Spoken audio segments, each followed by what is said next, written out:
నేను ఉంచుకుంటానన్నాడట, నువ్వు యాక్సెప్ట్ చేసావు, అవునా? లేదు మేడం. ఆ అబ్బాయికి వాళ్ళు ఎవరుందా? ఉంది, తెలుసు. మీరిద్దరు ఏం చేద్దామని మీ ఇద్దరు ఫిజికల్ గా కలిసి ఉన్నారు? స్టార్టింగ్ లో నువ్వు లేకపోతే నేను చచ్చిపోతాను, మా అన్నయ్యకి చెప్పిన నేను చచ్చిపోతానని అన్నాడు మేడం. చచ్చిపోమని చెప్పాలి. చచ్చిపోమని చెప్పమ్మా. చచ్చిపోమని చెప్పమ్మా. పెళ్లిని కాపాడుతావా అలాంటి దుర్మార్గాన్ని కాపాడుతావా? భర్తను కాపాడుకుంటావా, ఎవడో గొట్టంగాని కాపాడతావా నువ్వు? ఎవరు అతను? అతనికి లైఫ్ ఉంది. ఇక్కడ రోడ్ల మీద ఏమైనా పెరిగావేంటి నువ్వు? ఆ వాళ్ళన్నా ఇంకా నిజంగా న్యాయంగా ఉంటారు వాళ్ళు. పేరెంట్స్ ఉన్నారా నీకు? ఉన్నారు మేడం. వాళ్ళకి తెలిస్తే ఇంకేమన్నా ఉందా? అమ్మ ఇది మాట్లాడుకోవటానికి చాలా అసహ్యంగా ఉంది, కానీ మీ ఇద్దరు ఎవరెవరిని ప్రపోజ్ చేసుకున్నారని చెప్పండి అమ్మా. మీ ఆయనకి కెపాసిటీ లేదు కాబట్టి నేను దూరాను అని అతను అంటున్నాడు, నువ్వే ప్రపోజ్ చేసావంట. వీడికి లేదు వ్యవహారం, నువ్వు రా అని అన్నావు అని చెప్తున్నాడు. ఇందాక నీ ఎదుర్కొంటేనే చెప్పాడు. నువ్వేమంటున్నావు అంటే నేను నెల తిరక్క ముందే అతనే నాకు ప్రపోజ్ చేశాడండి అని అంటున్నావు. మా అన్నకి చెప్తే చచ్చిపోతానండి, మీరు చేసుకోకపోతే ఊరుకోనండి, నేను చచ్చిపోతానంటే ఈవిడ యాక్సెప్ట్ చేసింది. నీదే పెద్ద కథలా ఉంది. ఇద్దరిది కథలే, నీది కొద్ది పెద్ద. ఇద్దరు ఫేస్ టు ఫేస్ ఉన్నారు కదా. మాట్లాడాలి నువ్వు ఏంటి నంగ నచ్చలాగా కామె కూర్చొని ఉన్నావు, పిచ్చి మాటలు మాట్లాడుకుంటూ. నోరు తెరిచి మాట్లాడు. అడుగు మేడం అప్పుడు పెళ్లి చేసుకోను, నేను పెళ్లి చేసుకోను, నీ కోసమే ఉంటాను, నువ్వు కావాలి, నువ్వు లేకపోతే చచ్చిపోతానని చెప్పి అని ఎవరన్నా అంటే చేసుకుంటావా? అలా ఈయన కాదు, ఇంకో 10 మంది వచ్చి అదే మాట అంటే అలాగే వాళ్ళతో కూడా ఉంటావా నువ్వు? చచ్చిపోతానని బెదిరిస్తున్నా. అమ్మ ఆ పాట పదే పదే పాడుకో, అరిగిపోయిన రికార్డ్ లో ఉంది. ఎవరన్నా చచ్చిపోతే నీకెందుకు తల్లి? నీకు క్యారెక్టర్ ఉందా? అవునా? నువ్వు ఒక లవ్ చేసి ఒక అతను పెళ్లి చేసుకున్నావు, ఎవడో బయట నుంచి ఒకడు వచ్చి నేను చచ్చిపోతాను నువ్వు లేకపోతే అంటే ఆడుతూ ఉంటావా? అమ్మ జూనియర్ అయినటువంటి ఈ అబ్బాయి మీ మరితో అంతకు ముందే నీకు ఒక అట్రాక్షన్ ఉందా లేదా? అది ఫస్ట్ ఆ లెక్క తేల్చండి. ఈ కాకమ్మ కబుర్లు ఎవరు నమ్మరమ్మా. చచ్చిపోతానన్నాడు కాబట్టి అతనితో పాటు కలిసిపోయానని చెప్పి. ఈ కాకమ్మ కబుర్లు మీరు అందరూ చదువుకున్నటువంటి వాళ్ళు. అవును సార్, అప్పుడు కాలేజ్ లోనే కొంచెం పరిచయం ఉండేది మాకు. కొంచెం పరిచయం కాదు, వాస్తవాలు చెప్పు. ఏంటా పరిచయం? ఏంటి అతని తమ్ముడితో నీకు పరిచయం? ఇతనితో పరిచయం ఉంటే అతను ఎందుకు లవ్ చేసి పెళ్లి చేసుకున్నావు? మామూలుగా ఒక ఫ్రెండ్ గా ఉండేది అన్నప్పుడు. ఫ్రెండా గాడిది గుడ్డా? తర్వాత పెళ్ళైన తర్వాత ఆ ఏడుపేద అతనితోనే అడగపోయావు, మళ్ళీ అతన్ని ఎందుకు బలి చేసావు ఇక్కడ? లేదు మేడం, అప్పుడు ఫ్రెండ్ గానే ఉండేదాన్ని. ఏమయ్యా పెళ్లికి ముందు మీ ఇద్దరిది ఫ్రెండ్షిప్పా? మీ అన్నయ్య పెళ్లికి ముందు మీ ఇద్దరిది ఫ్రెండ్షిప్పా లవర్షిప్పా? Friendship sir. ఫ్రెండ్షిప్. పోన్లే, ఒక్కటి కామన్ గా చెప్పారు. ఇద్దరు ఒకరినొకరు ఇష్టపడ్డారా అంతకు ముందు? క్లోజ్ గా ఉండేవాళ్ళం సార్. ఎంత క్లోజ్? ఫ్రెండ్స్ వరకే సార్. అదేలే కాదమ్మా, పెళ్లి తర్వాత నువ్వు 1 month లో వచ్చి నువ్వు పెళ్లి చేసుకోకపోతే, నువ్వు కలిసి ఉండకపోతే నేను చచ్చిపోతాను అన్నావట. ఆవిడేమంటుంది? నువ్వు అతను చనిపోతాడు అన్నాడండి అంటుంది. నువ్వేమంటున్నావు? ఆవిడ నా దగ్గరకు వచ్చిందండి, మా అన్నయ్య వేస్ట్ ఫెలో ఫిజికల్ నీడ్స్ తీర్చమని అడిగిందండి అంటున్నావు. ఇద్దరులో ఎవరు కరెక్ట్? ఫేస్ టు ఫేస్ ఉన్నారు, ఈ మాట ఒక మాట మీద రావట్లే ఇద్దరు. నాకు ఆ అమ్మాయి నచ్చిందండి. మేడం మోహన్ చోట మీ ఇద్దరు మాట్లాడుకోండి అయ్యా. ఏంది మీరిద్దరు ఏం లెక్క తేలుస్తున్నారు ఇక్కడ? ఎవరో ఒక స్టాండ్కి రండి ఫస్ట్. ఎవరు ఇందులో? నేనే ముందు అమ్మాయికి ఇష్టమని చెప్పాను. మరి ఆ అమ్మాయి మీద తోస్తావే? మీ అన్న చవట, మీ అన్నకి ఏమీ లేదని చెప్పాడని చెప్పింది కూడా నన్ను ఇష్టపడింది. ఇష్టపడిందని చెప్తుందిలే. బ్లాక్ మెయిల్ చేశాడండి, అందుకే నేను అతనితో ఇష్టపడ్డానండి అని. అవునండి, చచ్చిపోతాను నువ్వు లేకపోతా అని చెప్పాను. నీకు ఆల్రెడీ లవర్ ఉంది కదా, వదినతో అలా బిహేవ్ చేయడం కరెక్టేనా? నాకు అర్థం కాదు తమ్ముడు. పెళ్లికి ముందే మీ అన్నయ్య పెళ్లికి ముందే నువ్వు లేకపోతే చచ్చిపోతానని అనొచ్చు కదా. పెళ్లి అయిన తర్వాత చచ్చిపోతానని అంటాం ఏంటి? అంతకుముందు తెలియని అమ్మాయి కాదు కదా, కాలేజీలో నీ సీనియరే కదా అమ్మాయి. కరెక్ట్గా మీ అన్నయ్య పెళ్లి చేసుకున్న తర్వాతే నువ్వు లేకపోతే చచ్చిపోతానని ఎందుకు అన్నావు? ఎంత దరిద్రం! ఒకే ఇంట్లో ఉండి వద్దని చూసి ఇష్టపడ్డాను చచ్చిపోతాను. అసలు మాట్లాడే రీతి ఏమన్నా ఉందా? ఏం చదువుకుంటున్నావయ్యా నువ్వు? నీతో మాట్లాడడమే, నీ మొహం చూడడం కూడా చిరాగ్గా ఉంది. అమ్మ మీ ఇద్దరి మధ్యన ఫస్ట్ నైట్ సెకండ్ నైట్ జరిగిందమ్మా నీకు మీ ఆయనకి మధ్యన? మీ ఆయన కెపాసిటీ ఉందా లేదా? అంటే మగాడిగా పనికి వస్తాడా పనికిరాడా? పనికిరాడు సార్. పనికిరాడు. అది పెళ్లి అయిన తర్వాతే తెలిసింది నీకు? అవును సార్. సో నువ్వు డిసైడ్ అయిపోయావు, ఒక 1 monthలోనే ఇతను పనికిరాడని ముద్ర వేసేసి అతనికి ఒక ట్రీట్మెంట్ వ్యవహారం అనేటటువంటిది పక్కన పెట్టేసి అంతకుముందు నీకు లైకింగ్లో నెక్స్ట్ క్యూలో నిలబడినటువంటి తమ్ముడిని నువ్వు కనెక్ట్ అయిపోయావు, అంతే కదా? ఇతను స్టాండ్ బై ఉంచావు అంతే. మరి ప్రెగ్నెన్సీ ఎందుకు ఉంచుకోవాలా? ఇప్పుడు ఆయన వల్ల వచ్చినట్టే ప్రెగ్నెన్సీ. అతను రిటైర్డ్ అవుతే కనుక ఇతను రప్పించడానికి అంతే. ఏమ్మా ప్రెగ్నెన్సీ ఎందుకు ఉంచుకోవాలా? ఇప్పుడు ఆయన తండ్రి అని ప్రూవ్ చేసేదాను కదా. అవును మేడం. ఆయన డౌట్ వస్తుందనే. ఎవరి వల్ల వచ్చింది అది చెప్పు, ఎవరి వల్ల వచ్చింది ఆ ప్రెగ్నెన్సీ? ఒక 2 నెలలు 2 months లేడు అలా డౌట్ వచ్చేస్తుందని తీసుకున్నావా? సో నీ ప్రెగ్నెన్సీ కారణం ఎవరు? ఇతనేగా. అవును సార్. సో అన్నయ్యతో పెళ్లి, తమ్ముడితో మరితో కడుపు, అంతేగా? బాగుందమ్మా. అందుకే సార్ అని చెప్తున్నాడు దద్దమ్మని. ఎవరు? 2 నెలలు హాస్పిటల్. అరే మీ అన్నయ్య చేస్తే పెర్ఫామ్ చేస్తే చేస్తాడు, లేదంటే లేదురా. నీకేంటి దొరద? నచ్చిందండి అమ్మాయి. ఏంటి నచ్చటం ఏందిరా? వదిలి నచ్చటం ఏందిరా అసహ్యం? కానీ నాకు అంతకన్నా ముందు కాలేజీలో తెలుసు అమ్మాయి. సో అంతకు ముందు నుంచే లవ్ ఉంది. మరి మా అన్నయ్య పెళ్లి అవ్వకముందే అన్నయ్యకి వెళ్ళి చెప్పొచ్చు కదా, నాకు నీకంటే తన మీద ఎక్కువ లవ్ ఉందిరా బాబు, నువ్వు తప్పుకో అని చెప్పొచ్చు కదా. అతను పెర్ఫామ్ అయ్యింది లేనిది అన్నది చూసిన తర్వాత ఎందుకు ఈ కాంటాక్ట్ పెట్టుకోవటం? వాదన చేస్తున్నావు, ఇలా మాట్లాడుతున్నాను అని తప్పుగా అనుకోకు. నువ్వు ఒక అమ్మాయిని లవ్ చేస్తున్నావు కదా, పెళ్ళైన తర్వాత ఇంట్లోనే ఉంటే మీ అన్నయ్య కూడా సేమ్ అదే రిపీట్ చేస్తావు, నువ్వేం చెప్తావు? ఏం సమాధానం చెప్తావు? నీ మాటలే సేమ్ మీ అన్నయ్య అమ్మాయి విషయంలో చేస్తా, నువ్వేం చేస్తావు? ఇలా నేను అనకూడదు కానీ చెప్తున్నా, ఎందుకంటే వితండవాదం చేస్తున్నాను అప్పటి నుంచి. డాక్టర్ గారు ఏమన్నా, మేడం ఏమన్నా, సేమ్ మీ అన్నయ్య నీ విషయంలో అదే చేస్తా, నువ్వేం చేస్తావు చెప్పు. అన్నయ్యకి ఆ కెపాసిటీ లేదని ప్రూవ్ చేస్తాడు కదా మేడం. చెప్పాను కదా మేడం, ఆడకన్నా సీన్ లేదు మేడం. హలో అండి, మీకు ఇష్టమైనటువంటి ఇది కథ కాదు జీవితం ప్రోగ్రామ్ అందరికంటే ముందు చూడాలనుకుంటున్నారా? అయితే తప్పకుండా హిట్ టీవీ యాప్ డౌన్లోడ్ చేసుకోండి, అది కూడా ఫ్రీగా. అంతేకాదు ఇందులో short news, live news, entertainment మరియు మూవీస్ అన్నీ కూడా ఫ్రీగా చూడొచ్చు. మీ అమ్మా నాన్న ఉన్నారా నాన్న మీకు? ఉన్నారండి. అక్క చెల్లెళ్ళు ఉన్నారా? లేదు మేడం. లేరు, మీరిద్దరే. ఇందులో మగాడు నువ్వు ఒక్కడవే నీ లెక్క ప్రకారం. వాళ్ళకి తెలిస్తే ఊరేసుకొని చేస్తారు తెలుసా, మీ తిరుగుబోతనాలు చూసి. ఇలాంటి కొడుకున్నాడరా బాబు మాకు ఇంట్లో అని. నీ భార్య నీళ్ళెవరు నీకు ఫ్రెష్గా ఉండాలి. నీ లవర్కి తెలుసా వదినతో నీకు అక్రమ సంబంధం ఉందని చెప్పి? తెలుసు సార్. మరి ఉంచుకుంటానని అంటున్నావు? తెలియకుండా ఉంచుకుంటావా? చాలా ప్లానింగ్ ఉంది నాన్న. అమ్మా మీ ఇంటి పక్కన నుయ్యి ఉందా? లోతుగా ఉండాలి, బాగా సిగ్గుండాలమ్మా. మీరెందుకు చచ్చిపోతారు? అమ్మో, అసలు మీరిద్దరు కలిపి ఆయన చంపేసేలాగా ఉన్నారు కొన్ని రోజులకి. ఆయన కూడా ఉన్నాయండి, ఆయన కూడా ఇలాంటి చాలా అరే ఎక్కడ పనికిరాడని మీ ఇద్దరే సర్టిఫికేట్ ఇస్తున్నారు, ఇంకేం చేస్తాడు వెళ్ళి? చేస్తాడండి తెలియకుండా. ఏం చేస్తాడు? ఏం చేస్తాడు చెప్పు? పనికిరాని అతను ఏం చేస్తాడు చెప్పు ఇప్పుడు? చేస్తాడండి. అంటే పైకా చెప్పు, నువ్వు చెప్పు. ఏ నీకు లేదా చెప్పు. అరే ఉంది అని నువ్వే చెప్తున్నావు, లేదు అని నువ్వే చెప్తున్నావు. ఏంద్రాబాయ్ నీ గోల? సైకలాజికల్ ప్రాబ్లం సివియర్ గా ఉన్నట్టుంది నీకు. వాడి సెక్షువాలిటీ గురించి ఆడికంటే నీకే బాగా తెలుస్తుంది. పోనీ ఏమైనా అన్నను ఉద్ధరించావా? ముంచేసావు. తమ్ముడు నువ్వు ఏదో ఒకటి మాట్లాడినాను, నేను చూస్తుంటే జాలి వేస్తుంది, బాధగా ఉంది, గుండె. అయితే ఇంకా నా భార్య నాకు వద్దు సార్. నీకు వద్దా? వద్దు సార్. వాళ్ళు చాలా హ్యాపీ నువ్వు ఈ మాట అంటావని చెప్పి వాళ్ళు ఇక్కడికి వచ్చారు. నాకు కూడా అమ్మాయి వద్దండి, నేనైతే పెళ్లి చేసుకోను. ఉంచుకుంటావు? అదేంటి అమ్మా నువ్వు ఆ అగ్రిమెంట్ తోనే కదమ్మా దిగావు. ఇప్పుడు మీ ఆయన వదిలేస్తాడు అనగానే చెప్పాడు కదా, పెళ్లి చేసుకోనని చెప్పాడు మేడం. పెళ్లి చేసుకొని అన్నయ్యకి భార్యగా ఉంటావు, దాని తర్వాత మరిదికి పోయి భార్యగా ఉంటావా? కాదు మేడం వినండి, ఆయన జీవితకాలం పెళ్లి చేసుకోకుండా ఈవిడ ఉంచుకుంటూ ఉంటాడట త్యాగంతో. అందు నమ్మి ఈవిడ. అమ్మా ఇలాంటి ఎపిసోడ్స్ చేయడానికి ఆ ఫ్లైట్ లో ఎయిర్ బ్యాగ్స్ అని ఇస్తారు చూడు, వామ్తో వస్తే కక్కుకోవటానికి. మా ముగ్గురికి అలాంటి ఒక్కొక్క బ్యాగ్ ఇవ్వాలి ఇక్కడ. ఆ బ్యాగులు ఇస్తే మేము అందులో కక్కుంటాం. చండాలంగా ఉంది. లైట్స్ వేయండి. అసలు ఇట్లాంటి చీకట్లో ఉండడం వల్ల నిజంగా ఎంత వికారమైన చిరాకు పురుగులన్నీ ఇక్కడికే లైట్ వస్తాయి. లేగానే పారిపోతారు మేడం, వీళ్ళకి బాగానే అలవాటు. అర్జెంట్ గా పరిగెత్తుకుని వెళ్ళిపోతారు. మీకు కూర్చునేది ఎవరైనా ఉంటే ఆయనే, మనం ఫీల్ అవుతామేమో అని కూర్చుంటాడు. అమ్మా చెప్పమ్మా ఏంటి? అతనైతే నీకు నొద్దు అంటున్నాడు, ఇతను కూడా. లేదు సార్, నేను ఇద్దరితో ఉంటాను సార్. మొహం పగిలిపోద్ది. ఏం మాట్లాడుతున్నా? ఏమి రొటీన్ అయ్యిందా డైలాగ్ ఏమన్నా? ఇద్దరితో ఉంటావా? అవును సార్. ఎందుకు ఉంటావు? వాడెందుకు కావాలి, వీడెందుకు కావాలి? ఆయన సొసైటీకి కావాలి, ఈయన సుఖానికి కావాలి. అంతేనా? లేదు సార్, నా భర్త నేను వదిలేసుకోలేను. మీ అమ్మ నాన్న ఎక్కడున్నారని ఇతన్ని అడుగుతున్నావు. మీ అమ్మ నాన్న ఎక్కడున్నారని అడగాలి.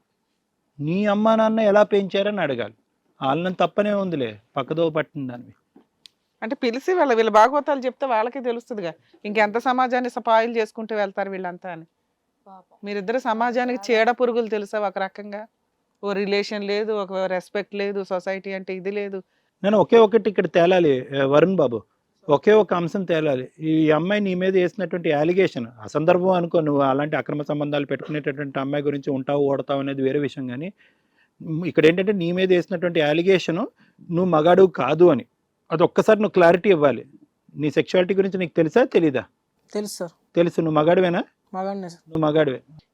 వీళ్ళ అవసరాల కోసం వీళ్ళకి ఎలిగేషన్ పెట్టేశారు కామన్ గా. నీకేంటమ్మా ఇప్పుడు ఇద్దరు కావాలా? అమ్మ ఇద్దరిని ఇచ్చి పంపిస్తాం, ఆగు తల్లి. సార్ మాట్లాడు. చెప్పండి సార్. నాకైతే అమ్మాయి వద్దు సార్, నేనైతే పెళ్లి చేసుకోను. పెళ్లి చేసుకోవయ్యా, ఇంకో విధంగా కావాలని అంటున్నావు కదా. నాకు వద్దు సార్. నాకు కూడా వద్దు సార్. అమ్మాయి వాళ్ళిద్దరికి నువ్వు వద్దంటే తమ్ముడితోనే అక్ర సంబంధం పెట్టుకుంది, రేపు పొద్దున ఎవరితో పెట్టుకుంటా. ఉండండి అయ్యా, మీ ఇద్దరు క్లియరే. ఆ అమ్మాయి ఏమంటుందో ఒకసారి విన్న తర్వాత నేను మాట్లాడదాం, దాన్ని బట్టి నేనేం మాట్లాడతాను. ఉత్తనే నువ్వేమో పెళ్లి చేసుకోనని చెప్పాడు సార్. నాకు పెళ్లి చేసుకోను, నేను చూసుకుంటానని చెప్పాడు సార్. అమ్మ చేసుకోని అంటున్నాడు కదమ్మా, ఇప్పుడు మా ఎదురుకుంటేనే చెప్తున్నాడు కదా. నన్ను వదిలేస్తానని ఎలా చెప్తాడు సార్? ఆయన జీవితాంతం పెళ్లి చేసుకోకుండా అమ్మాయిని చూసుకుంటా అన్నాడంట. అది గుదిబండలాగా ఏలాడు ఆయన. ఇవన్నీ ఈ నెల రోజుల్లోనే చేసేసుకున్నారు. ఇంత ప్రామిసులు నిజంగా నమ్మశక్యంగా లేదు ఇది. పెళ్ళైన నెలకి సార్ 1 year అవుతుంది వీళ్ళ రిలేషన్. సరే. మేడం నేను చెప్తాను వినండి. ఎన్ని కావ్యాలు రాసావో ఎంతమంది జీవితంలో. అమ్మ కావ్య, ఒకటి నువ్వు తెలిసి మాట్లాడుతున్నావో లేదంటే నీ మైండ్ డాష్ డాష్ అయ్యిందో నాకైతే అర్థం కావట్లేదు. అర్థమైందా? నిన్ను చూస్తుంటే కనుక అటువైపు అన్నీ తెలిసిన దానిలాగా అనిపిస్తున్నావు, ఇంకో విధంగా ఏమీ తెలియని దానిలాగా అనిపిస్తున్నావు. ఇక్కడ వెరీ క్లియర్ అమ్మ కావ్య. ఇక్కడ ఏంటంటే మీ ఇద్దరి యొక్క వరుణ్ నీకు నడిచినటువంటి ఏదైతే 2 సంవత్సరాల పాటు మా ప్రేమాయణం నడిచిందంతా అదంతా కూడా అబద్ధపు. అయితే వరుణ్ అయితే కనుక నిన్ను స్వచ్ఛంగానే ప్రేమించాడు, కానీ నువ్వు మాత్రం 2 పడవల్లో కాలెత్తి ప్రయాణం చేసావనేది నాకు చాలా గట్టిగా నా నమ్మకం. ఇక్కడ ఏంటంటే ఒక ఆడపిల్ల గురించి ఇలా మాట్లాడటం నాకు ఇష్టం లేదు, కానీ తప్పదు కాబట్టి నీలాంటి ఆడపిల్లలు కూడా ఉంటారు అని చెప్పి సమాజానికి తెలియాలి అనేటటువంటి ఉద్దేశంతో నేను చెప్తున్నాను. ప్రేమించినప్పుడు బహుశా అతనితో శారీరకపరమైనటువంటి ఆ అవకాశం దొరక్కపోవటం వల్ల వీడితో పెళ్లి చేసుకుందాం, లూప్ లైన్లో ఇంకొకరిని పెడదాం, ఆడు బయటోడు అయితే మనకెందుకులే, డైరెక్ట్గా బ్రదర్ అయితే కనుక యాక్సెస్ ఈజీగా ఉంటుంది, వీడికి పెర్ఫార్మెన్స్ ఉంటే కనుక, అంటే ఇతను పెర్ఫామ్ చేయగలడు, నాకు అనుకున్నటువంటి స్థాయిలో ఇతను పెర్ఫామ్ చేయగలడు అయితే కనుక ఇతను ఉంచుకుందాం, లేదు అంటే కనుక ఇతను వదిలేసి తమ్ముడితో ఆ లూప్లో వెళ్ళిపోదాం అనేటటువంటిది ముందుగానే ప్రీ ప్లాన్డ్గా ఆలోచించినటువంటి ఒక కథ ఇది. సో ఏదైతే కనుక పెళ్లి తర్వాత అతను వచ్చి నాతో వచ్చి నా ఎదురుగుంటాను, నువ్వు ఇందాక అన్నావు కదా కావ్య, వచ్చే నేను చచ్చిపోతాను, నేను బ్రతకను అన్నాడు. ఇది ఎవరు నమ్మశక్యంగా లేదమ్మా. ఎందుకంటే కనుక సింపుల్ లాజిక్ ఏంటంటే చాలామంది నీ జీవితంలో నువ్వు చూడటానికి చక్కగానే ఉన్నావు. కాలేజ్ డేస్లో కానీ స్కూల్ డేస్లో కానీ నేను చచ్చిపోతాను కావ్య, నేను చచ్చిపోతానని చాలామంది అనుకున్నాను. ఆ లెక్క ప్రకారం చూసుకుంటే కనుక ఒక 10-15 మందిని ఇప్పటికీ నువ్వు పెళ్లి చేసుకుని ఉండాలి. ఆ లెక్క ప్రకారం ఏది ఎవరు చచ్చిపోకుండా కాపాడేటటువంటి దేవత రూపాన్ని నువ్వు ఎత్తేటట్టు అయితే కనుక ఈ పాటికే నీకు ఒక 10-15 మంది మొగుళ్ళు ఉండి ఉండాలి. అలా లేరు, ఇతను ఒకటే నేను చచ్చిపోతాను అనేటటువంటి మాట అనేటప్పటికి ఇతని గురించి నేను జాలి పడిపోయి మొగుడిని ఎవరినైతే 2 సంవత్సరాల పాటు ప్రేమించినటువంటి వరుణ్ ఉన్నాడో అతన్ని పక్కన పెట్టేసి ఇతను చేసుకోవాలని నిర్ణయించుకున్నాను, లేదంటే ఇతనితో పాటు ప్రయాణం చేయాలని నిర్ణయించుకున్నాను అనేటటువంటిది కేవలం కట్టుకథ మాత్రం. 2 పడవల్లో కాలేసి ప్రయాణం చేసావు, ముందుగానే మీ ఇద్దరి ఎజెండా అనేది ముందుగానే నడిచింది. ఎప్పుడైతే కనుక ఇతను పెర్ఫార్మెన్స్ అనేటటువంటిది, నేను ఇప్పటికీ అది కూడా అంటున్నాను, పెర్ఫార్మెన్స్ అంటే కనుక అతను మగతనం గురించి మాట్లాడుతున్నాను. ఆ మగతనం లేదు అని కూడా నేను అన్నవారు. మగతనం అనేటటువంటి ఫ్రీక్వెన్సీ నీ స్థాయికి సరిపోవట్లేదని నేను పచ్చిగా మాట్లాడాలనుకున్నాను, అంతే, అంతకంటే ఏం లేదు ఇక్కడ. ఎందుకంటే ఈ కార్యక్రమం ఈ స్టేజ్ మీద మగతనం లేనటువంటి భర్త అనేటటువంటి ముద్ర వేసి వరుణ్ణి ఇక్కడ పంపించడం నాకు ఇష్టం లేదు. ఎందుకంటే అది అవాస్తవం కాబట్టి. అతనికి మగతనం ఉంది. ఎటొచ్చి ఏంటంటే మీ ఇద్దరి యొక్క మైండ్ సెట్ కంప్లీట్గా పొల్యూట్ అయ్యి కంప్లీట్గా ఇమ్మోరల్గా అన్ఎథికల్గా బంధాలకి బంధుత్వాలకి ఒక సంబంధం లేనటువంటి విధంగా అక్రమ సంబంధాలు మగాడు ఆడవాళ్ళు పెట్టేసుకోవచ్చు అనేటటువంటిది మీరు రాసుకునేటటువంటి పుస్తకాల్లో మీకు ఉంది. కాబట్టి మీరేంటంటే అతను బలిపశువు చేసి అతను బక్రాన్ చేసి మీ ఇద్దరు ఇలా నడుచుకుంటున్నారు. ఎందుకంటే ఇలాంటి మగాళ్ళు అంటే ఈ కార్తిక్ లాంటి మగాళ్ళు ఉండరు అని నేను అనట్లే. అవకాశంగా తీసుకుని, లేదంటే ఇందాక వరుణ్ వచ్చి అతనికి నేనే ఫీజులు కడుతున్నానండి, అతను బాగోగులు అన్నీ చూసుకున్నాను, తమ్ముడిగా అతను నమ్మినట్టుగా నా తల్లిదండ్రులు కూడా నమ్మలేదు, నా మనసులో ఉన్న ప్రతిభావాన్ని షేర్ చేసుకున్నాను అని ఆ స్థాయిలో తమ్ముడి గురించి గొప్పగా చెప్తూ, ఇక్కడ తప్పు చేసినటువంటి వాళ్ళు ఇద్దరూ చెరి సమానం అయినా కూడా కావ్యాన్ని చంపాలనేటటువంటి మనసు అనిపిస్తుంది, కానీ తమ్ముడిని మాత్రం కాపాడుకుంటాను అనేటటువంటి విధంగా మాట్లాడేటటువంటి వరుణ్ ఈరోజు అటువంటి వరుణ్ గురించే సొంత తమ్ముడు ఏమంటున్నాడు, అలాంటోడు కాదు సార్, అతను నిజస్వరూపం మీకు తెలియదు సార్, ఒక పక్క నుంచి ఏంటంటే మగాడు కాదు అంటున్నాడు, అతనికి ఒక 10 మంది ఉన్నట్టుగా మాట్లాడుతున్నాడు, అతని క్యారెక్టర్ ఇది కాదు సార్, అతనికి ఒక ఎజెండా ఉందని చెప్పి అన్నీ తప్పుడుగానే మాట్లాడుతున్నాడు. సో ఇక్కడ కార్తిక్ లాంటి వాళ్ళు ఉండరా, కార్తిక్ లాంటి తమ్ముళ్ళు ఉండకుండా ఉంటారా అనేటటువంటి దాన్ని నాకు ఆశ్చర్యం కలగట్లేదు. కానీ ఇక్కడ ప్రైమరీగా మ్యాన్ ఆఫ్ ది మ్యాచ్ లేదంటే ఉమెన్ ఆఫ్ ది మ్యాచ్ ఎవరన్నా ఉన్నారు అంటే కనుక అది కావ్య. ఎందుకంటే ఇక్కడ మ్యానిపులేటివ్, తక్కువ మాట్లాడేటటువంటి కావ్య ఎక్కువ యాక్షన్స్ చూపెడుతుంది అనేది మా కళ్ళకు కట్టినట్టుగా నిన్ను చూస్తే మాకు అర్థం అవుతుంది. సో ఇది ఎజెండా. ఇంకా వరుణ్ బాబు, నీది ఇక్కడేం తప్పు లేదు నాన్న, కానీ తప్పు లేదు అంటూనే నాకు కొద్దిగా నీ వైపు చూస్తుంటే నిన్ను బక్రా బలిపశువు చేశారు, ఫైనల్గా వాళ్ళిద్దరు సుఖాల గురించి నిన్ను మగాడే కాదు అనేటటువంటి విధంగా మాట్లాడారు అనేటటువంటి బాధ నాకు కల్పించినా కూడా ఇక్కడ ఈ పరిస్థితి వరకు తెచ్చుకునేటటువంటిది ఎవరు? నువ్వు. ఎందుకంటే పెళ్ళైనటువంటి కొత్తలోనే నీ భార్య ఎవరితో ఫోన్లో మాట్లాడుతుంది అనేటటువంటి ప్రశ్నించేటటువంటి అవకాశం ఉన్నా కూడా మీరు ప్రశ్నించాలి అని అనుకోలేదు. ఎందుకంటే అంటే ప్రేమ అన్నది ఏంటది, మంచితనం చేతకాంతనం అవ్వకూడదు. ఇప్పుడు నీ మంచితనం వీళ్ళిద్దరు ఏం చేశారు దాన్ని? సంబంధం అక్రమ సంబంధం కదా. అక్రమ సంబంధం కాదు, చేతకాని వాడు. అంటే మానసికంగా వ్యక్తిత్వంగా నీకు చేతలు అవ్వలేదు, శారీరకంగా కూడా పల్లాన్ని సుఖపెట్టలేనటువంటి దద్దమ్మగా నీ సొంత తమ్ముడే దాని మీద ముద్రేసి ఆవిడతో అక్రమ సంబంధం పెట్టుకుని లేపుకుని వెళ్ళిపోదాం అనేటటువంటి ప్రయత్నంలో ఉన్నాడు. పెళ్లి చేసుకోవటం కాదు, లేపుకుని వెళ్ళిపోవటం వరకే. అలా చేయటానికి కారణం ఏంటంటే కనుక తమ్ముడిని నువ్వు ప్రేమించావు, తమ్ముడే అంత గొప్ప అనుకున్నావు, తమ్ముడిని జాగ్రత్త చూసుకున్నావు, దాన్ని నేను తప్పు పట్టట్లేదు. కానీ ఇదే తమ్ముడు మనం వెనకత నుంచి గొయ్యలు తవ్వుతున్నాడా, మనం ముందు డోర్ నుంచి వస్తుంటే ఇతను వెనక డోర్ నుంచి వెళ్ళిపోతున్నాడా, నా భార్యతో ఎటువంటి ఆట ఆడుకుంటున్నాడు అనేటటువంటిది నువ్వు ఎప్పుడో కనుక్కునే దానికి అవకాశం వచ్చింది. అప్పుడు మాత్రం నువ్వు కనుక్కుని ఏం చేస్తావు అనేది అది వింతైనటువంటి ప్రశ్న, అది వేరే విషయం అనుకో. ఫోన్ కాల్ ఎక్కడి నుంచి అన్నది అడగలేదు. వాస్తవానికి ఏ మగాడు అంటే మనమే కాదు, చూసేటటువంటి ప్రేక్షకులు కూడా ఏమనుకుంటారంటే కనుక ఏ మగాడు భార్య మామూలుగా మెసేజ్లు తెలియకుండానే చేసి పాస్వర్డ్ లాకులు పెట్టి ఫోన్ దొరకకుండా తప్పించుకుంటేనే మగాళ్ళకు పౌరుషాలు కోపాలు వస్తున్నాయి. ఫోన్లో సీక్రెట్గా మాట్లాడితేనే కోపాలు వస్తున్నాయి. అనవసరమైనటువంటి టైంలో భార్య ఆన్లైన్ ఉంటేనే కోపాలు వస్తున్నాయి. అలాంటిది భార్య న్యూడ్ కాల్ మాట్లాడుతున్నా కూడా నీకు ప్రశ్నించాలనేటటువంటి ఆలోచన, నిలదీయాలనేటటువంటి కోపం, ఒక 2 దెబ్బలు వేయాలి అనేటటువంటి ఆవేశం రాకపోయేటప్పటికి ఏమో మా డౌట్లు మాకు వస్తున్నాయి నువ్వేంటి అనేది. దానికి తోడు నువ్వేమంటున్నావు, అంత కార్యక్రమం నడిపించినటువంటి ఆడదాన్ని నువ్వు ప్రశ్నించలేదు కానీ పక్కన వచ్చి పడుకునేటప్పటికీ ఆ సుఖాన్ని పంచిచ్చావన్నాడు. అంటే నిన్నేమనుకోవాలి మేము? సో కాబట్టి ఇక్కడ ఏమైంది అంటే కనుక ఈరోజు నీ మంచితనాన్ని నీ చేతకాంతనంగా వీళ్ళిద్దరూ తీసుకొచ్చారు అనేటటువంటి దానికి ఇంతకు మించినటువంటి నిదర్శనం ఏం లేదు వారు.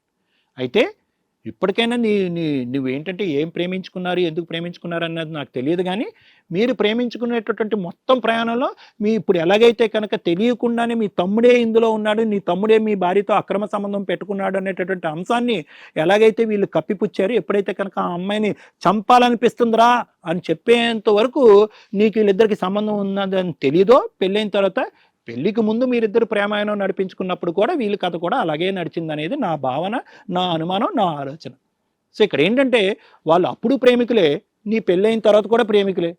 ఇక్కడ కొత్తగా స్టోరీ ఏమీ లేదు. ఇక్కడ స్టోరీ ఏంటంటే పెళ్ళికి ముందు నీకు తెలీదు, పెళ్ళైన సంవత్సరానికి చంపుతా అనేటటువంటి అనకపోతే కనుక వీళ్ళిద్దరు సంబంధం ఇంకో 10 సంవత్సరాలు ఎలాగే నడిచి ఉండేది, నీకు కూడా ఏం తెలిసి ఉండేది. ఎందుకంటే నువ్వు అడగవు కదా, నీలో ఉన్నటువంటి పెద్ద లోపమో రోగమో నాకు తెలియదు, కానీ భార్య ఏం చేసినా కళ్ళకు గట్టుకుని నీ కళ్ళు ఎదురుకుంటే కనిపించినా కూడా నువ్వు అడగో. ఆ అమ్మాయి వెళ్ళి ప్రెగ్నెన్సీ వచ్చినా అడగో, అబార్షన్ చేయించుకున్నా అడగో. సో ఇవన్నీ అడగట్లేదు అంటే కనుక నీకు ఎప్పటికీ తెలిసి ఉండేది కాదు అనేది మనకు అర్థమవుతుంది. సో ఇక్కడ కావాల్సింది ఏంటంటే వీళ్ళిద్దరిది ఏమీ కొత్త స్టోరీ ఏమీ కాదు, మీ పెళ్ళైన తర్వాత నెల రోజులతో మొదలైనటువంటి కథ కూడా కాదు. అడగవలసినటువంటి సందర్భంలో నువ్వు అడగలేదు, తెలుసుకోవాల్సినటువంటి అవకాశం ఉన్నప్పుడు నువ్వు తెలుసుకోలేదు, నువ్వు గుడ్డుగా నమ్ముకుంటాలని నీ ముందుకెళ్ళిపోయావు. ఫైనల్గా నీ తలకు బొప్పు కొట్టేటటువంటి పరిస్థితి వచ్చింది. ఫైనల్గా ఇప్పటికైనా ఇంకా నా భార్య కావాలండి, ఆ మంచితనం కాస్త ఇంకొక లెంత్ ఎక్స్టెండ్ అయ్యి ఇప్పటికి కూడా నా భార్య కావాలండి, ఇన్ని తప్పులు చేసినా కూడా నా భార్య కావాలండి, కావాలంటే మా తమ్ముడిని కావాలంటుంది కాబట్టి తమ్ముడిని కూడా ఉంచుకుంటాననేటటువంటి మాట నువ్వు అనలేదు కాబట్టి నీకు 2 చేతులు ఎత్తి నేను దండం పెడుతున్నాను. అంటే ఎప్పటికైనా కూడా నాకంటూ ఒక వ్యక్తిత్వం, నాకంటూ ఒక ఆలోచన, నాకంటూ ఒక పౌరుషం, నేను మగాణ్ణి అనేటటువంటిది నువ్వు ప్రూవ్ చేసుకునే దానికి ఒక అవకాశం వచ్చింది. అట్లీస్ట్ ఈ టెస్ట్లో కూడా నువ్వు పాస్ అయ్యావు కాబట్టి నువ్వు వచ్చిన దారిని నేను వెళ్ళిపోతాను సార్, నాకు వీళ్ళిద్దరితో నాకు ఎటువంటి సంబంధం లేదని నువ్వు అంటున్నావు కాబట్టి నీకు చేతులు ఎత్తి దండం పెడతాను. ఇంకా కార్తీక్ విషయానికి వస్తే మేడం, ఇది తెగిన గాలిపటం, ఇది ఇప్పుడు గాలిపటం కాదు, ఇది తెగిన గాలిపటం. ఏ చెట్టుకి ఏ కొమ్మ చెట్టు చివరి కొమ్మకు దొరికితే కనుక దానికి చిక్కుకునేటటువంటి వ్యక్తిత్వం అనేది మాకు అర్థమైపోయింది. ఎందుకంటే బహిరంగంగా అక్కడ అన్నయ్య అనేటటువంటి గౌరవం వదిలేసేయండి, ఒక కుటుంబం అన్నయ్యకి కుటుంబం కాపాడాలనేటువంటి బాధ్యత వదిలేసేయండి, ఇవన్నీ తీసి పక్కన పెట్టేసండి. బేసిక్ మానవత్వంతో మాట్లాడేటటువంటి 2 పదాలు కూడా అతను మాట్లాడినటువంటి అర్ధగంటలో ఎక్కడ కూడా మనకు కనిపించలేదు. అన్న ఏమొచ్చారే నీ మీద ప్రేమ మమకారం ఉందంటే కనుక గడిదిగుడ్డు ప్రేమ మమకారం అవేం నాకు లెక్కలేదులేని, నువ్వు దుర్మార్గుడివే, నువ్వు విధ్వంసుడివే అని అంటున్నాడు. వదిన అనేటటువంటి మాట ఇప్పుడుకొచ్చి మొత్తం ఎపిసోడ్లో అతను అనలేదు ఆ పదం. వదిన అనే పదం అనట్లేదు. ఎందుకంటే ఎక్కడ వదిన అనేటటువంటి పదం అతను నోటి వెంట వస్తే కనుక సెంటిమెంట్తో అతను చంపేస్తాం అనేటటువంటి భయంతో ఆ పదాన్ని అనట్లేదు. లవ్వర్ అండి అంటాడు. దానికి మించి ఇంకో పదం ఏమంటాడంటే కనుక ఉంచుకుంటానండి. ఉంచుకుంటే తప్పేంటండి, నా వెనకాల గర్ల్ ఫ్రెండ్ ఉంది, ఆ గర్ల్ ఫ్రెండ్ పాప మా అమ్మాయి బక్రా నెక్స్ట్ వచ్చే ఎపిసోడ్లో ఆ అమ్మాయి వచ్చి ఇక్కడ కూర్చుంటుందేమో, ఆ అమ్మాయికి చెప్పాల్సిన బాధ్యత కూడా మనకు ఉంది. ఈ మనిషి ఇలాంటి వాడు, తస్మాత్ జాగ్రత్త అమ్మ, వదినతోనే లింక్ పెట్టుకునేవాడు ఇంకెవరితోనే లింక్ పెట్టుకోవడం అనేటటువంటి సంబంధం ఉంది. మీ ఇంట్లో వేరే ఆడవాళ్ళు ఉంటే కనుక జాగ్రత్త చూసుకో, ఇటువంటి వ్యక్తితో పెళ్లి చేసుకోవద్దు, జాగ్రత్త నా అమ్మాయికి చెప్పాల్సినటువంటి బాధ్యత కూడా మనకు ఉంది. సో ఏంటంటే ఇక్కడ కార్తిక్ కంప్లీట్గా ఒక అన్ఎథికల్ ఇమ్మోరల్ ఒక గై. అతనికి ఏంటంటే ఆడవాళ్ళు అనేటటువంటిది వాళ్ళ మీద చాలా చులకన భావం ఉంది. అక్కడ వదిన లేదు, అక్క లేదు, చెల్లి లేదు, అటువంటి విధంగా ప్రవర్తించేటటువంటి వ్యక్తిత్వం కార్తీక్ది. కాబట్టి ఈరోజు నేను ఆ అమ్మాయిని పెళ్లి చేసుకోనండి, ఆ అమ్మాయిని కేవలం ఉంచుకుంటాను, నాకు నచ్చినటువంటి వాళ్ళని నేను పెళ్లి చేసుకుంటాను, నాకు అడ్డు అదుపు లేదు అనేటటువంటి ఈ వ్యక్తిని కూడా ఇంకా ఇప్పటికీ కూడా కావ్య అతనే కావాలి, అప్పుడు ప్రామిస్ చేశాడు, ఎందుకు పెళ్లి చేసుకోవడం అని అంటే కనుక ఇంకా అది మరి ఆ కావ్యకి ఒక ఏదైనా మెంటల్ హెల్త్ అసైలం పంపించి అక్కడ ఈ అమ్మాయికి ఏమైనా మానసికంగా ఏమైనా ప్రాబ్లం ఉందేమో డిటెక్ట్ చేయాలి. నెంబర్ 1. నెంబర్ 2 ఏంటంటే ఖచ్చితంగా ఈ వ్యవహారాన్ని ఆ అమ్మాయి యొక్క తల్లిదండ్రులకు చెప్పి, ఏమండి మీ అమ్మాయిని ఇలా ఎలా వదిలేశారు, ప్రేమించుకున్నాడు, పెళ్లి చేసుకున్నాడు, అంతవరకు ఓకే, ఈ అమ్మాయిని ఇలా వదిలేస్తే కనుక మీ కుటుంబాన్నే కాదు చాలా కుటుంబాలను కూడా నాశనం చేసేటటువంటి అవకాశం ఉంటుందని చెప్పి ఒక అమ్మాయి ఒకప్పుడు ఈ స్టేజ్ మీద ఈ అమ్మాయికి అవగాహన ఆలోచన రాకపోతే కనుక వాళ్ళ పేరెంట్స్ కూడా చెప్పాల్సినటువంటి అవసరం ఉంది మేడం. సో ఆ అబ్బాయి డైవర్స్ తీసుకుంటానంటే కనుక yes, I think that is the right and most appropriate decision. తన జీవితంలో చేసినటువంటి మంచి పని ప్రేమించడం కాదు, మంచి పని పెళ్లి చేసుకోవటం కాదు, మంచి పని మాత్రం భార్య దగ్గర నుంచి డైవర్స్ తీసుకోవటం అని నాకు అనిపిస్తుంది. కాబట్టి అంతవరకు ఓకే. వీళ్ళిద్దరూ ఇలాగ ఏం కొట్టుకుంటారు, ఏమవుతారు, ఏం జీవితాలు నాశనం చేసుకుంటారు అనేది వాళ్ళ ఇష్టం మేడం. దానికి ఏమొచ్చి కావ్యాన్ని మాత్రం వాళ్ళ పేరెంట్స్తో అయితే మనం చెప్పాలి. Thank you sir. మేడం, ఇది కదా కథ జీవితం ప్రోగ్రామ్ని అందరికంటే ముందుగా చూడాలి అనుకుంటే ఇప్పుడే డౌన్లోడ్ చేసుకోండి హిట్ టీవీ యాప్, అది కూడా ఫ్రీగా. అంతేకాదు ఇందులో short news, live news, entertainment, movies కూడా ఫ్రీగా చూడొచ్చు. ఏం మాట్లాడమంటారు మేడం ఈ ఎపిసోడ్ గురించి? కడుపులో దేవేస్తుంది కూడా ఒక రకంగా. మేబీ సొసైటీలో ఎక్కడో రేర్గా ఉంటారు కానీ ఒక మంచి రిలేషన్ ఈ రోజున ఈ ఎపిసోడ్ కనుక టెలికాస్ట్ అయిన తర్వాత చూసేవాళ్ళు వదిన మరిది అనే రిలేషన్ ఇంత తప్పుగా ఉందా అని మమ్మల్ని ఎక్కడ అనుమానిస్తారా బాబా అనేంత ఇన్సెక్యూర్లోకి, భయంలోకి వెళ్ళిపోతూ ఈ మధ్య ఇంకో కొంచెం మిగిలిన ఆ రిలేషన్స్ కాస్త కట్ అయిపోతూ ఉంటాయి. మరిదిని ఎక్కడ ఉంచాలా అక్కడ, వదిన ఎక్కడ ఉండాలా అక్కడ అనే దూరాలు ఇంకా పెరిగిపోతూ ఉంటాయి. ఇంత దరిద్రంగా ఒక మంచి రిలేషన్స్ని కూడా స్పాయిల్ చేస్తున్న సమాజంలో ఎక్కడో ఇలాంటి దరిద్రులు, అష్టనిష్ట దరిద్రులు ఉంటారు. ఇవి ఎట్లా అవుతున్నాయి అంటే మంచిగా ఉన్న వాళ్ళు కూడా షేక్ అయిపోయి అరే బాబు ఎవడ అక్కడ ఉంటే అంత బెటర్ రా బాబా అని అంత దూరంగా ఉంచేసే సీన్కి మీ కేసు ఒక ఎగ్జాంపుల్ కింద మనం మాట్లాడవచ్చు. ఏ కేసులోనన్నా కానీ, ఏ రిలేషన్స్లోనన్నా కానీ కట్ చేసుకోవడానికి లేదు. మనము నచ్చక మాట్లాడడము ఓ 10 ఏళ్ళ 20 ఏళ్ళ 30 ఏళ్ళ వాళ్ళతో దూరంగా ఉంటాం. మనకు నచ్చలేదు ఆ వ్యక్తులతోటి ఏదో మాట లేకపోతే గొడవలో, ఆస్తి తగాదాలు ఏదన్నా కానీ కట్ చేసుకోవడానికి లీగల్గా లైసెన్స్ ఉన్న రిలేషన్ ఏదన్నా ఉంటే అది వైఫ్ అండ్ హస్బెండ్. సో వీళ్ళ రిలేషన్ గురించి మాట్లాడడానికి ముందు ఒక తమ్ముడు అని కట్ చేయడానికి అవకాశం లేని రిలేషన్లో ఉన్న క్యారెక్టర్ గురించి మాట్లాడాలి అంటే అతను లెగిసి వాళ్ళ అన్న కాళ్ళు పట్టుకొని సారీ చెప్పినాక ఆయన చేసిన 4 మాటలు తప్పులు ఏవైతే ఉన్నాయో వాటికి ఆ మాత్రం చెయ్యాలని. క్రైమ్ గురించి నేను తర్వాత మాట్లాడతా. మీ పేరేంటన్నారు? ఏమో నేను అసలు పేరు కూడా మాట్లాడాలనుకుంటలే. వీళ్ళు మీ అన్న కాళ్ళు పట్టుకో. ఎంత దరిద్రంగా మాట్లాడావో తెలుసా? ఆ అబ్బాయి నీ కాలేజీ ఫీజులు కడుతుంటే మీ అన్న పనికిరాడని మాట్లాడుతున్నావు. ఆ అబ్బాయి నిన్ను చదువు కోసమని ఇంట్లో పెట్టుకొని షెల్టర్ ఇస్తే పనికిరాడని మాట్లాడుతున్నావు. అతనుకున్న పర్సనల్ ఏదో ఉందని చెప్పి నువ్వు అతన్ని బ్లేమ్ చేయడానికి చూస్తున్నావు. ఇంత చండాలమైన వ్యక్తిని పోషించినందుకు అతను నిజంగా అక్కడ తప్పు చేసో పాపం చేసో ఉండాలి. నీలాంటి ఒక నాగుపాముని తెచ్చి ఇంట్లో పెట్టుకున్నాడు. కానీ మా దాకా వచ్చాడుగా.